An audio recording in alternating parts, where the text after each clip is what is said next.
여러분 3일 만에 보는데 아니군요. 한 일주일 만에 보는군요. 제가 주일날 없었으니까.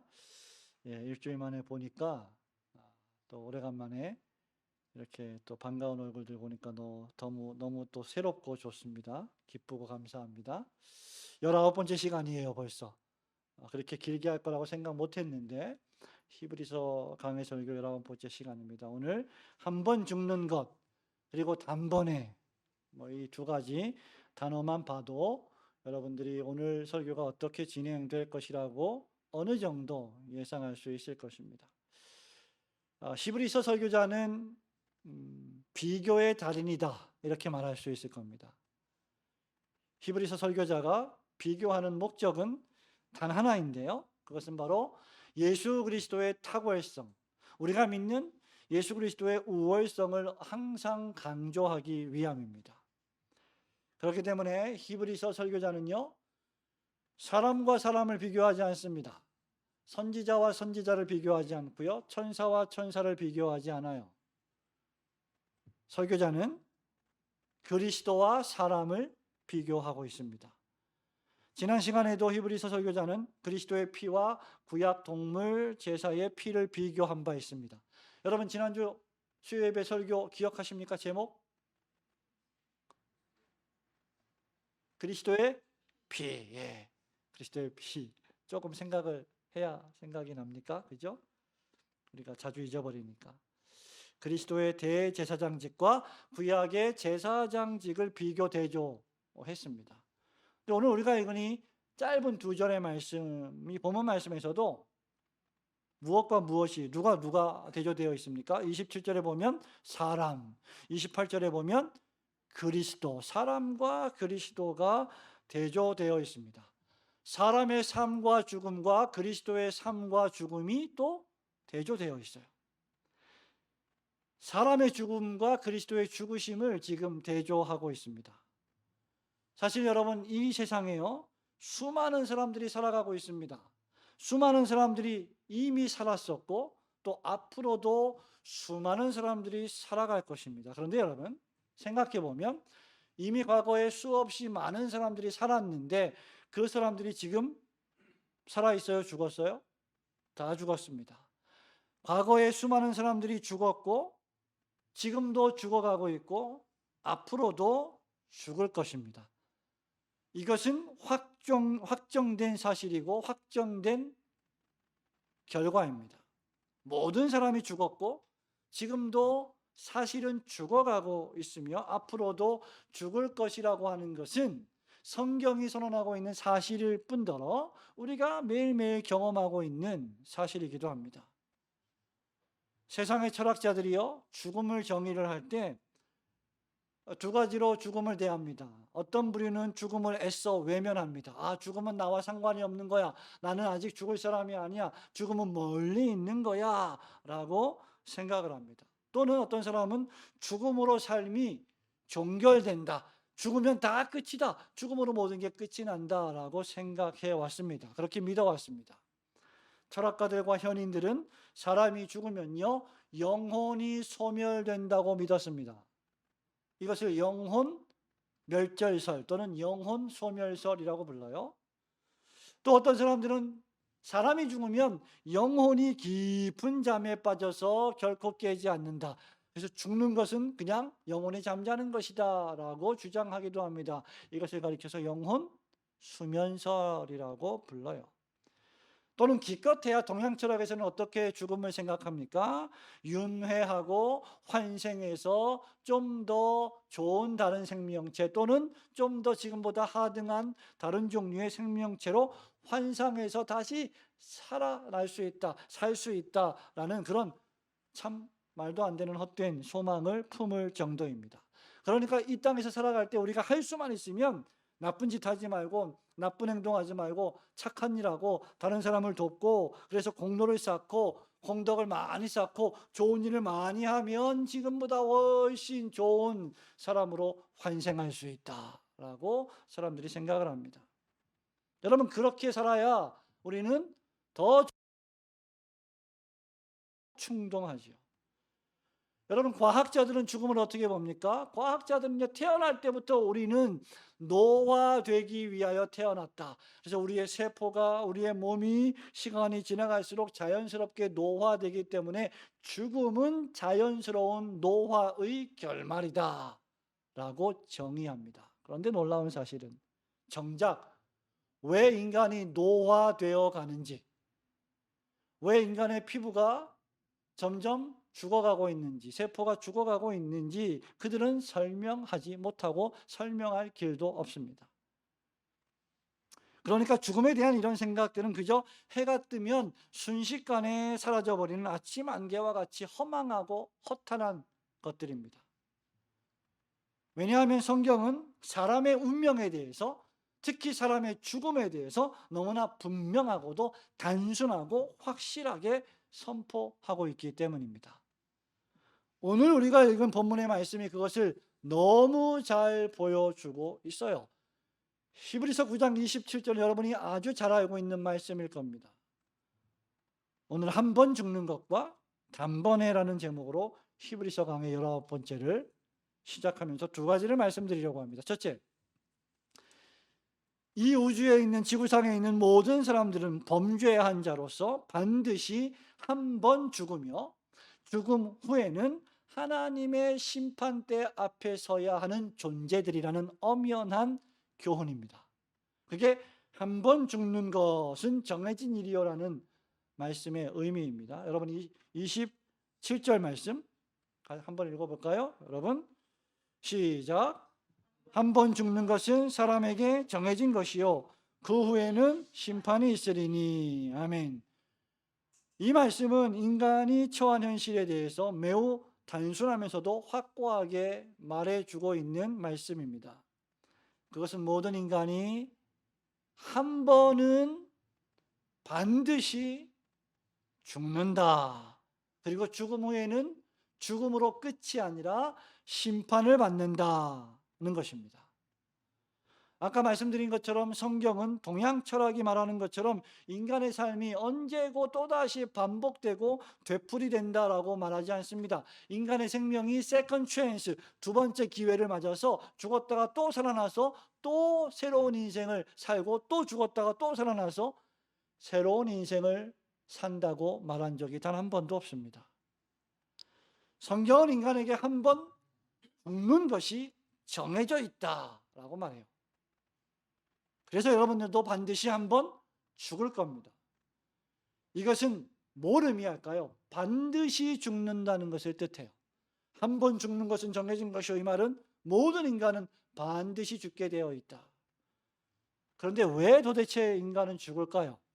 여러분은 왜 죽습니까? 왜 죽어가고 있습니까? 거두절미하고 하나님의 형상을 따라 지음받은 인간이, 하나님께 영광을 돌리며 살아야 할 인간이 하나님을 배반하고 뱀의 말을 듣고 사단의 말을 듣고 사단을 숭배하는 범죄를 저질렀기 때문입니다.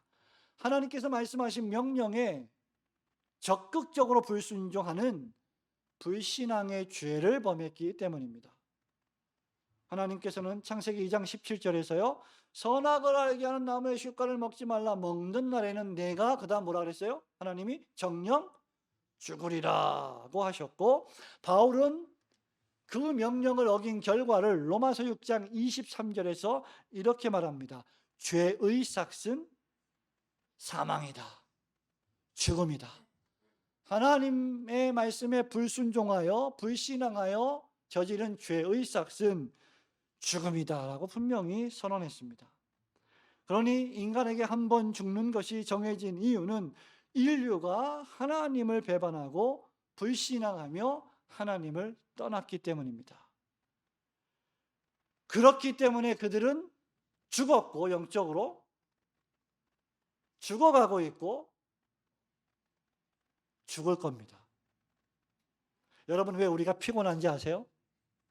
왜 우리가 졸린지 아세요? 다른 이유가 없어요. 죄인이기 때문에 그렇습니다.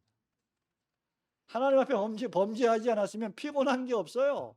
우리가 노화되는 게 없어요. 지치는 게 없어요. 죄의 결과입니다. 이런 인류에게 이 세상에서의 삶은 딱 한 번뿐이고 죽음 후에는 두 번째 이 세상에서 살지 않고 하나님 앞에 서게 됩니다. 따라서 혹자가 말하는 것처럼 죽음은 끝이 아니다. 한번 따라해 보실까요? 죽음은 끝이 아닙니다. 죽음은 아무것도 아닌 것이 아닙니다. 여러분 뭐예요? 죽음은 죽음으로 끝, 무. 야, 세상에 사는 거 아무 필요 없어. 죽으면 끝이야. 자살하면 끝이야. 나는 그냥 이 고통에서 벗어나고 싶어. 죽으면 나는 아무런 심판을 받지 않아. 그걸로 끝나기 때문이지. 아무것도 아니거나 아무것도 없음의 상태가 아니라는 거예요. 육체가 죽어도 영혼은 죽지 않습니다. 죽음은 막연한 행복이 뒤따르는 수면의 상태가 아닙니다. 인류가 죽는 이유는 하나님 앞에 범죄했기 때문이며 그들이 죄인들이기 때문이고, 그렇기 때문에 그들은 죽고 나서 심판을 받게 됩니다. 이 땅에서 행한 모든 일에 대하여 낱낱이 심판을 받게 됩니다. 그렇게 죽음은 영혼이 멸절되는 일도 아니고 영혼이 깊은 잠에 빠지는 수면의 상태도 아닙니다. 인류가 죽는 이유는 그들이 죄인들이기 때문이며 그렇기에 그들은 심판을 받게 됩니다. 그러므로 죽는다는 것은 죽는 것으로 우리가 살아간 삶의 모든 것을 그냥 끝내거나 죽음으로 퉁쳐버리는 게 아니에요. 죽음 이후에는 하나님 앞에 서게 되고 하나님의 심판대 앞에서 심판을 받게 될 것입니다. 이 심판을 통해서 하나님은 모든 인류의 삶을 평가하고 그들이 처할 영원한 운명을 결정하십니다. 그리고 선고하십니다. 뭐의 기초에서?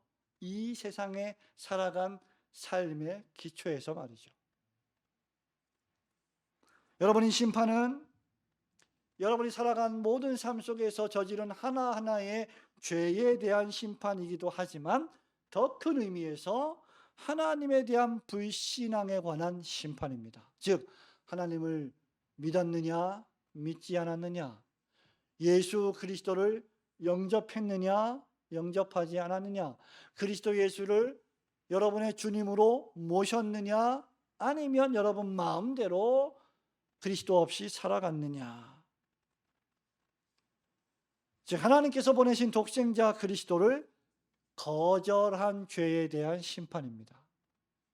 그렇게 요한복음 3장 18절에서요 요한은 이렇게 말합니다. 그를 믿는 자는, 즉 예수님이죠, 그를 믿는 자는 심판을 받지 아니하는 것이요 믿지 아니하는 자는 하나님의 독생자의 이름을 믿지 아니함으로 벌써 심판을 받은 것이라. 요한복음 8장 24절에서도 예수님이 이렇게 말씀하셨어요. 너희가 만일 내가 그인 줄 믿지 아니하면, 즉 구세주인 걸, 메시아인 걸 믿지 아니하면 그 다음 너희 죄 가운데서 죽으리라. 그러니까 죽는 이유는 그리스도 예수를 믿지 않고 영접하지 않기 때문에 죽는다는 겁니다.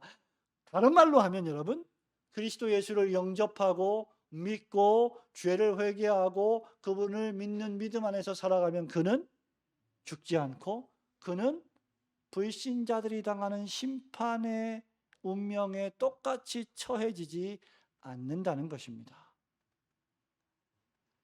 그러나 반대로 구세주를 부인하고 영접하지 않은 죄 가운데, 즉 불신앙 가운데, 믿음 없는 가운데 죽는다면 그는 하나님의 무시무시한 심판에 직면하게 될 것입니다. 그러므로 여러분이 졸아도 그리스도 안에서 졸면 행복한 거예요. 죽을 때 우리가 그리스도 없이 죽는다면 그것만큼 비참하고 무서운 일이 없습니다. 왜냐하면 그리스도 없이 죽는다면 그리스도가 없기 때문에, 그리스도를 믿지 않기 때문에 여러분이 저지른 하나하나의 구체적인 죄도 전부 다 무서운 하나님의 심판을 받게 될 것이기 때문이죠. 이 심판은 철저하고도 무시무시합니다. 이 심판은 저지른 죄악된 행동에 대한 심판이기도 하지만 그 행동을 저지르게 된 마음의 동기에 대한 심판이기도 해요. 그래서 여러분, 세상 사람들이 보기에 저 사람 착하네, 저 사람 착한 행동을 했네, 선한 일을 많이 하네 라고 말할지 몰라도 그 사람의 마음의 동기가 그릇된 동기에서 착한 일, 선한 일을 한 것이라면 그것조차 하나님의 심판을 받게 된다는 겁니다. 얼마나 무서운 심판입니까? 우리는 드러나고 우리는 외적으로 행동한 악에 대해서 심판을 받아요.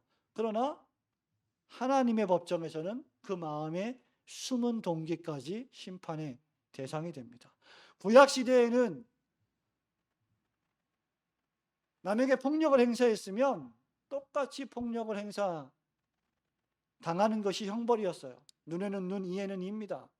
그러니까 외적으로 벌어진 일에 대한 심판이에요. 그러나 신약에 오면 여러분 어때요? 형제에 대해서 나가라, 나쁜 놈이다, 욕만 했어도, 생각만 했어도 그거 뭐라 그랬어요? 죄라 그랬어요. 심판을 받게 됩니다. 신약의 윤리는 훨씬 더 강력한 윤리가 됩니다. 겉으로 보기에 착해 보이고 존경받을 만한 일이라 할지라도 그 마음의 동기가 악하다면 하나님의 심판을 받습니다. 왜냐하면 하나님은 행위 자체만이 아니라 마음까지도 꿰뚫어 보시는 분이시기 때문입니다. 그렇기에 지혜의 대왕 솔로몬은 전도서 12장 1절에서 청년들에게 권면하기를 너는 청년의 때 너의 창조주를 기억하라고 했습니다. 13절과 14절에서 전도서 마지막 장 마지막 절에서 일의 결국을 다 들었으니 하나님을 경외하고 그의 명령을 지킬지어다 이것이 모든 사람의 본분이니라 라고 말한 뒤에 14절에서 하나님은 모든 행위와 모든 숨은 일을 선악간에 심판하시리라고 기록했습니다. 여러분 읽어볼 때 이것은 창조주의 심판이요, 전능자의 심판이요, 마지막 날에 궁극적으로 심판하시는 심판주 하나님의 최후 심판입니다. 여러분 이것이 인간이 해결할 수 없는 난제입니다. 사람이 도무지 해결할 수 없는 큰 문제예요. 사람이 아무리 똑똑해도 절대로 해결할 수 없는 문제가 두 가지가 있는데 죄와 죽음의 문제입니다. 시간이 수천 년이 흘러서도 사람들은 죄를 짓습니다. 그리고 시간이 아무리 흘러서도 죽지 않는 사람은 단 한 명도 존재하지 않습니다. 모든 사람이 죽습니다. 여러분 인간이요 교육을 논해요. 사람을 교육하자, 교화시키자. 사람을 교육하면 좋은 사람이 된다. 교육을 논합니다. 철학을 논합니다. 좋은 사상을 만들어냅니다. 좋은 책을 짓습니다. 그런데 여러분이 살고 있는 이 세상을 보세요. 폭력과 살인과 전쟁이 여전히 존재합니다. 왜? 인간이 죄인이기 때문이죠. 교육이나 철학으로 죄의 문제를 해결할 수 없어요. 사람이 첨단 과학기술의 업적을 말합니다. 하지만 스스로를 죽음에서 구원하지 못합니다. 아무리 똑똑하고 지혜로운 인간도 죽어가고 있는 자신을 다시 살리거나 구원할 능력이 전혀 없습니다. 하나님을 배반하여 범죄한 인류는 그 죄를 회개하고 그리스도를 영접하며 하나님께 돌아오지 않는 한 죽음의 공포로부터 구원 얻을 다른 길은 전혀 없습니다. 이 죽음이 얼마나 심각한 공포인지 바울은 로마서 7장 24절에서 이렇게 말합니다. 오호라 나는 곤고한 사람이로다. 곤고한 사람이 뭐예요? 고통스럽고 괴롭고 슬프고 아프다 이 말입니다. 오호라 나는 고통스러운 사람이로다. 이 사망의 몸에서 누가 나를 건져내랴. 그리스도 없는 죄인은 죽음 후에 심판을 당하고 영벌에 처해지며 처절한 죄에 대한 형벌을 받게 될 것입니다. 이것이 죄인들이 당하게 될 두려운 심판입니다. 그 누구도 이 심판을 피할 수 있는 사람은 아무도 없습니다. 그러나 하나님의 독생자 그리스도 예수를 영접하고 믿는 사람들, 그분을 위하여 살아가는 사람들에게는 심판이 두렵고 무시무시한 공포가 아니라 예수 그리스도 안에서 하나님께서 여러분에게 선물로 주시는 영생으로 들어가는 행복의 문이 될 것입니다.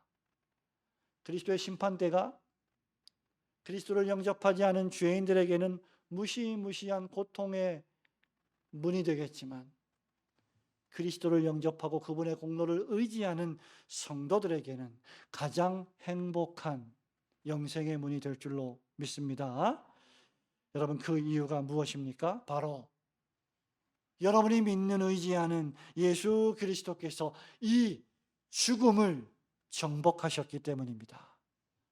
그래서 둘째로, 그리스도께서는 많은 사람의 죄를 위하여 단번에 자신을 들이셨고, 구원을 위하여 죄 없이 두 번째 여러분들에게 나타나시는 구세주이십니다. 그것이 단번에라는 단어에 담겨 있는 의미예요. 자, 27절 말씀. 27절 같이, 28절입니다. 같이 읽어볼까요? 시작. 이와 같이 그리스도도 많은 사람의 죄를 담당하시려고 단번에 들이신 바 되셨고, 구원에 이르게 하기 위하여 죄와 상관없이 자기를 바라는 자들에게 두 번째 나타나시리라. 아멘. 히브리서 설교자는 사람들이 죽는 것처럼 여러분, 그리스도도 죽으셨다는 사실로 시작합니다. 28절 보세요. 이와 같이. 사람들이 다 죽는데 이와 같이 그리스도도 죽으셨다 라고 시작합니다. 그러나 그리스도의 죽으심은 사람들의 죽음과는 달라요. 여러분은 이 구절에서 그리스도의 죽으심이 죄인 된 사람들의 죽음과 다른 세 가지 특징을 발견할 수 있을 것입니다. 여러분, 수요일이니까 한번 제가 여러분에게 물어볼게요. 이 그리스도의 죽으심이 사람들의 죽음, 죄인들의 죽음과 다른 것을 28절에서 뭐뭐 찾아볼 수 있겠어요? 여러분 생각해 보세요. 세 가지 특징이 있습니다. 말씀해 보세요.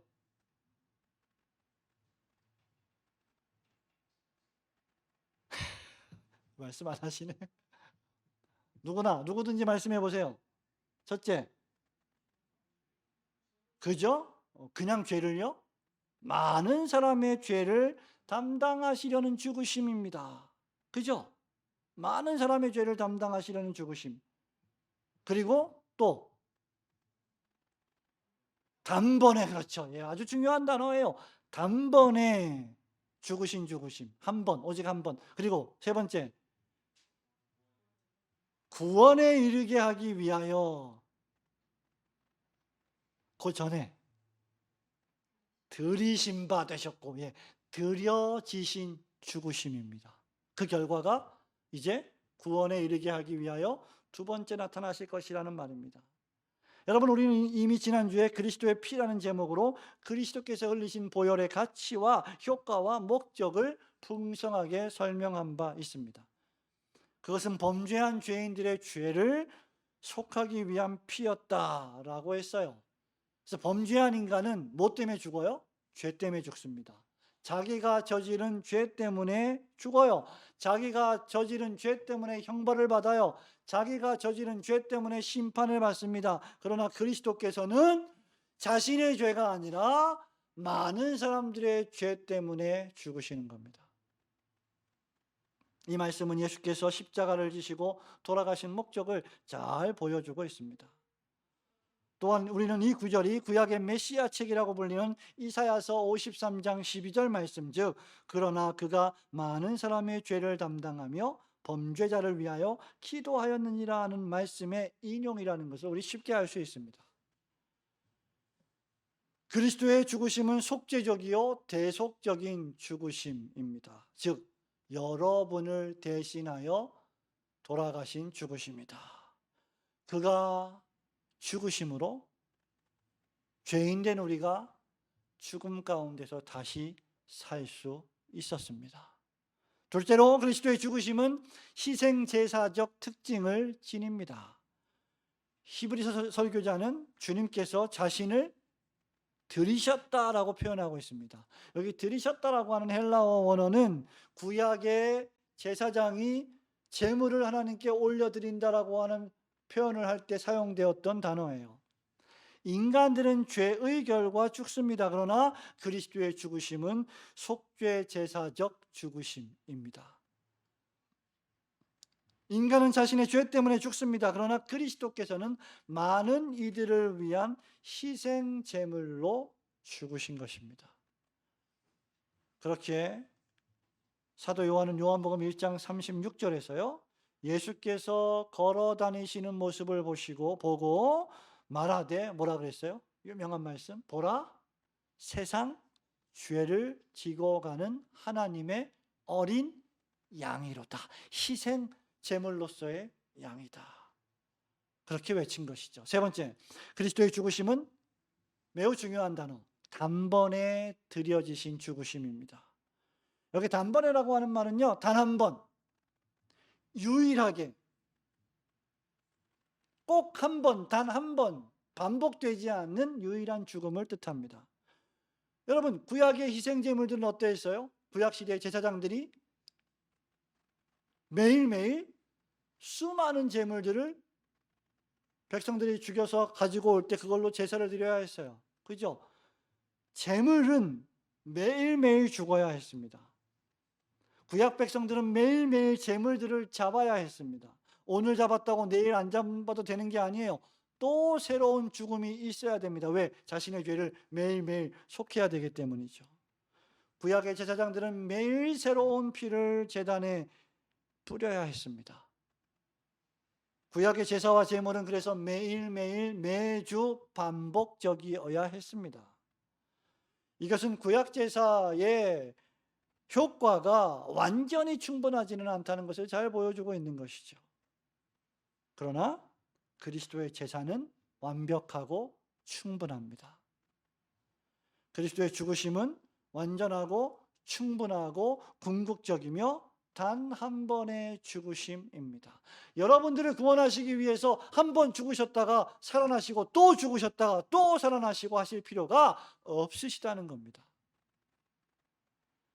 그리스도의 보혈이 하나님께서 부여하신 속죄 제사적 사명을 수행하기에 충분하기 때문에 더 이상 두 번, 세 번 반복할 제물이 아니라는 겁니다. 반복할 필요가 없다는 거예요. 그리스도께서 두 번, 세 번 십자가에서 피를 흘리실 이유가 전혀 없다는 겁니다. 단 한 번으로 충분합니다. 여러분, 이것을 잘 아는 것은요, 우리의 신앙생활에 매우 중요합니다. 어떤 사람들은 마치 그리스도께서 단 한 번 나를 위하여 십자가에 돌아가셨고 죽으셨는데 그것으로 충분하지 않은 것처럼 여기는 사람들이 있어요. 그리스도의 희생제사적 죽으심에 결함이 있는 것처럼 한 번만 회심하는 것이 아니라 두 번 회심하고 세 번 회심하고 네 번 회심해야 된다라고 말하는 사람들이 있습니다. 한 번 회심한 것으로 충분하지 않다. 어떤 사람들은 중생이 반복된다고 생각합니다.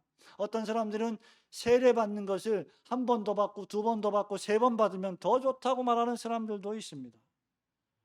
여러분, 이런 생각들은 그리스도의 영단번의 십자가의 죽으심의 효과를 부인하며 불신하는 것과 다를 바 없습니다.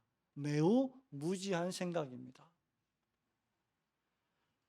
어떤 사람들은요, 여러분, 매일매일 회개와 결단의 중요성을 강조하면서 그리스도 앞에 나아가서 또 회개하고 또 결단하고 또 회개하고 새롭게 회심하고 새롭게 결단합니다. 그리고 구세주 당신께서 나의 구세주가 되심을 믿습니다라고 또 입으로 고백합니다. 여기서 강조되는 것이 죄인의 회심과 결단입니다. 그래놓고 또 죄를 지으면 낙심하고 불안해하고 마치 구원을 잃어버린 것처럼 불안해하고 슬퍼합니다. 그래서 또 열심을 내죠. 열심히 기도하죠. 찬송하죠. 성경을 많이 읽죠. 헌금을 많이 하죠. 뭔가 구원을 받아야 하는 것처럼, 그렇게 해야만 구원을 얻을 수 있는 것처럼 생각하면서 선한 일을 공로로 행하며 감정을 고양시키고 행동을 촉구합니다. 그러나 늘 불안해요. 이런 방식은 그리스도의 단번에 죽으심을 온전히 이해하지 못한 잘못된 행동들입니다. 그리스도도 많은 사람의 죄를 담당하시려고 단번에 들이신 바 되셨고 라고 하는 이 말씀의 의미를 온전히 이해하지 못한 행동들입니다.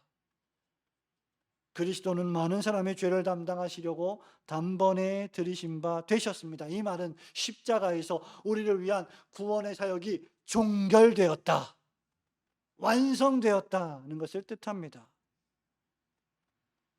여러분, 우리가 회개해서 죄를 용서받고 구원을 완성해야 한다. 구원을 완성할 남은 일이 남아있는 죄가 없다는 것을 의미합니다. 예수께서 십자가에 달리셨을 때 이미 모든 죄를 전부 용서하신 것입니다. 예수님은 십자가에서 내 죄를 용서하셨고 나를 위한 구원을 성취하셨으니까 이제 내가 할 일은 내가 그분을 믿기로 결심하고 회개하기로 결심하고 의지하기로 결심하면 그 구원을 이루는 것이야. 천만에요. 우리는 그럴 수 없습니다. 그럴 능력이 없습니다. 만일 그렇다면 우리는 반쪽짜리 구세주를 믿고 반쪽짜리 구원을 얻은 것입니다. 예수께서 이만큼 날 위해 십자가에서 해주셨으니까 이제 내가 남은 반을 열심히 신앙생활해서 구원을 얻겠다라고 말하는 것과 다른 게 아니에요. 이렇게 말하는 건 대부분의 교인들이 그런 생각을 가지고 있습니다. 매우 잘못된 생각입니다. 여러분, 이것은 그리스도의 완전한 십자가 구원을 매우 하찮게 취급하는 것입니다. 우리가 세례를 한 번만 받아야 할 이유도 여기에 있는 거예요. 단 한 번의 세례로 우리는 그리스도께서 나의 죄를 완전히 용서하셨음을 외적으로 확인하고 이제 그 구원의 은혜 안에서 믿음으로 살아가는 겁니다. 그런데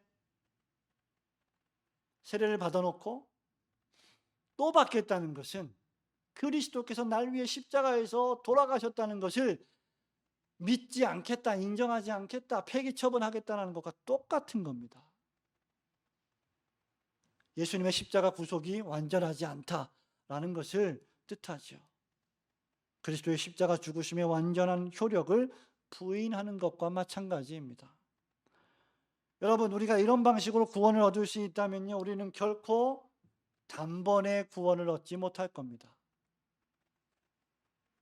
우리의 신앙의 열심을 통해서 구원을 얻으려 한다고 한번 생각해 보세요. 여러분이 열심을 내야만 하나님이 우리에게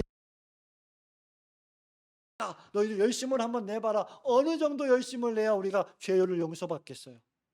하나님의 기준에 얼마나 우리가 부합할 수 있겠습니까? 우리가 얼마나 땀을 흘려야 하나님의 표준을 만족시키겠어요? 절대로 그럴 수 없습니다. 왜? 우리 열심을 내다가도 예배를 잘 드리다가도 오늘처럼 피곤해서 그런 존재이기 때문에 우리의 열심으로는 절대로 구원을 얻을 수 없어요. 우리의 재능으로 구원을 얻으려 한다면, 우리의 노력으로 공로로 구원을 얻으려 한다면 우리는 단번에 구원을 얻지 못할 겁니다. 왜냐하면 우리는 우리의 허물과 죄로 죽어버린, 그래서 죽어가는 무능력한 죄인들이기 때문입니다.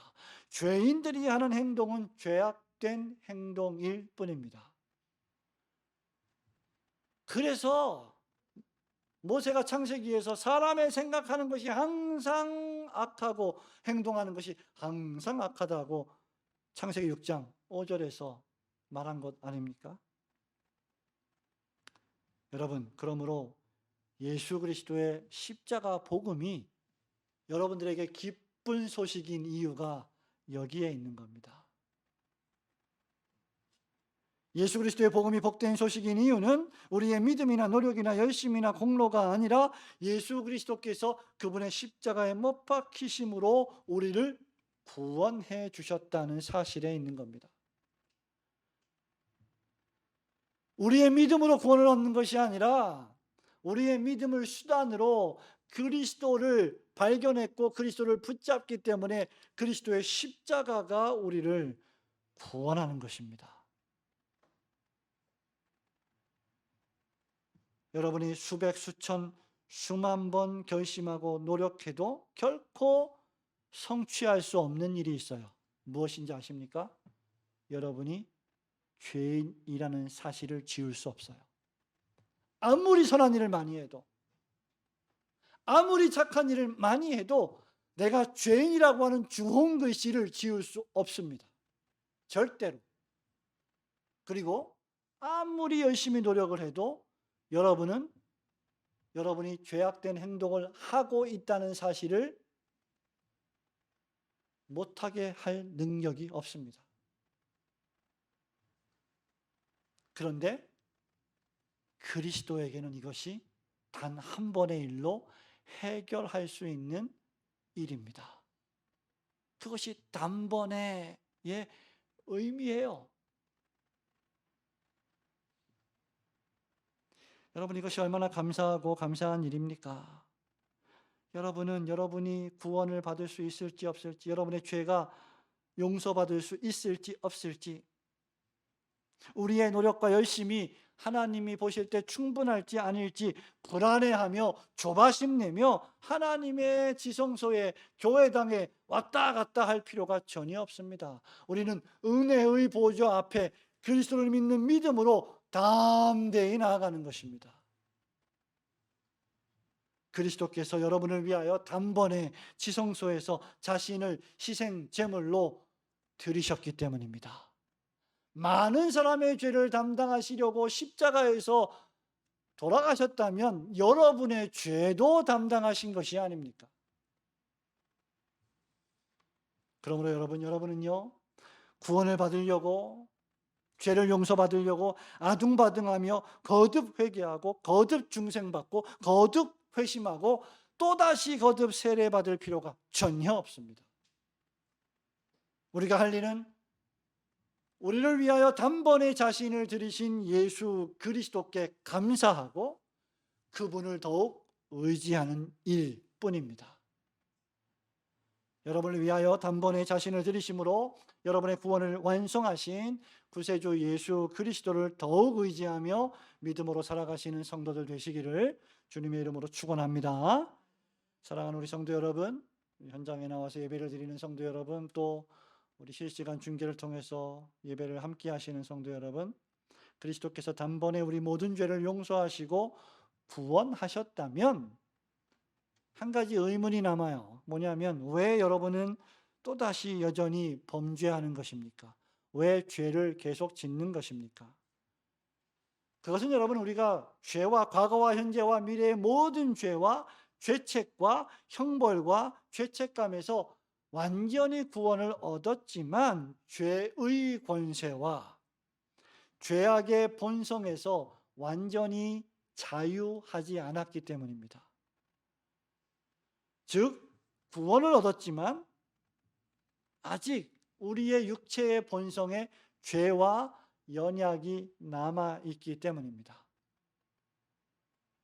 여러분, 좀 더 이해하기 쉽게 하기 위해서 이렇게 말할 수 있을 거예요. 우리가 믿음으로 예수 그리스도를 구세주로 영접하는 즉시 여러분들은 법적으로 의롭게 됩니다.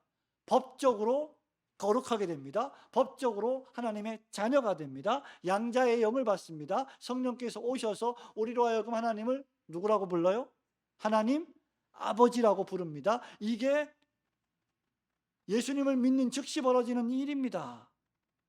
그러나 우리가 구원을 받은 즉시 우리의 본성이, 우리의 주관적인 인격이, 우리의 말과 행동이 즉시 순식간에 딴 사람이 되는 건 아니에요. 순식간에 의로워지고 순식간에 거룩해지는 것은 결코 아닙니다. 똑같이 여러분은 여러분 자신으로 남아있어요. 우리의 인격은 여전히 죄로 오염되어 있습니다.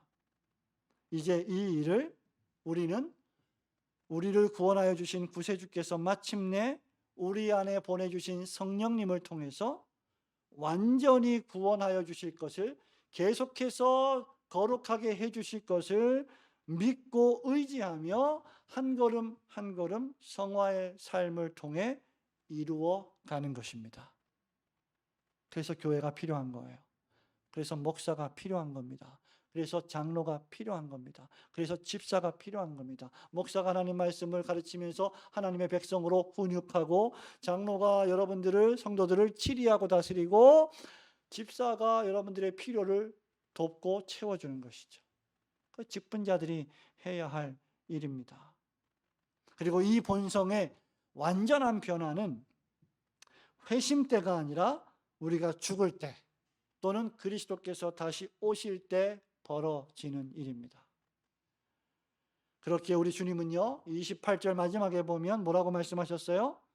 구원에 이르게 하기 위하여, 즉 여러분들을 구원에 이르게 하기 위하여, 하나님의 아들께서 많은 사람의 죄를 담당하시려고 돌아가셨는데, 그 많은 사람들이 구원에 이르게 하기 위하여 자기를 바라는 자들에게 죄 없이 두 번째 나타나시리라고 말한 겁니다. 처음에 주님이 오실 때는 많은 사람들의 죄를 짊어지셨기 때문에 죄 이씨 십자가에 돌아가셨지만, 하나님 보좌 우편에 계신 그리스도께서 다시 오실 때는 죄 없이 영광스럽게 위엄스럽게 오셔서 위하여 죽으신 모든 그리스도의 백성들을 구원에 이르게 하신다는 겁니다. 그 중간에 지금 우리가 살고 있는 거예요. 그리스도께서 두 번째 오시는 재림의 날에 여러분에게 남아있는 모든 죄와 악들이 제거될 것입니다. 여러분들의 불완전한 성품, 인격, 말, 행동, 사람들에게 상처를 주는 수많은 가시들, 그때 제거될 겁니다. 물론 지금부터 우리가 제거하도록 애를 써야 되겠죠. 그날이 오면 오염되어 있는 우리의 본성에 기초한 우리의 연약,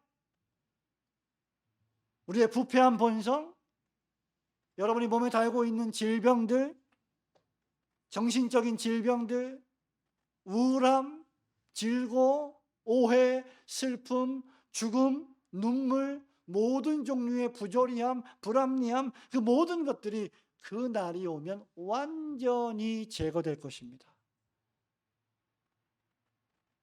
그리고 주님께서는 이 일을 이미 하늘의 장막에 들어가 십자가에서 단번에 자신을 들이심으로 완전히 성취하셨습니다.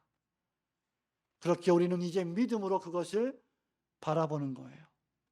그렇게 이제 우리에게는 단번에 자신을 들이신 그리스도께 믿음으로, 그 그리스도를 믿음으로 나아가는 일이 필요합니다. 그래서 히브리서 설교자가 히브리서에서 자주 강조하는 동사가 있어요. 그게 뭐예요? 나아가자. Going forward.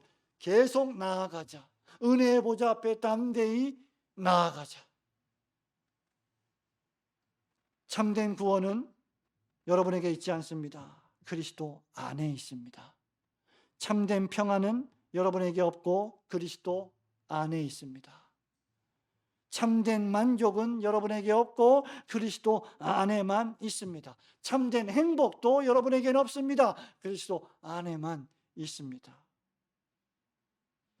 구원은 우리의 믿음의 강함 여부에 달려있는 일이 아니라 단번에 그것을 이루신 그리스도에게 달려 있습니다. 그리스도 안에 있으면 사죄와 구원의 축복을 받습니다. 바울은 로마서 6장 10절에서 이렇게 말합니다. 그가 죽으심은 죄에 대하여 단번에 죽으심이요 그가 살아계심은 하나님께 대하여 살아계심이니. 그리스도께서 죽으심으로 여러분이 죄에 대하여 죽어버렸습니다. 죄하고 아무런 상관이 없는 사람들이 되었습니다. 그리스도께서 부활하심으로 여러분이 구원과 영생을 얻었습니다. 믿으시기를 주님의 이름으로 축원합니다. 이것이 그리스도께서 우리를 위해 행하신 놀라운 구원이요, 이것이 바로 우리가 믿어야 할 복된 소식입니다.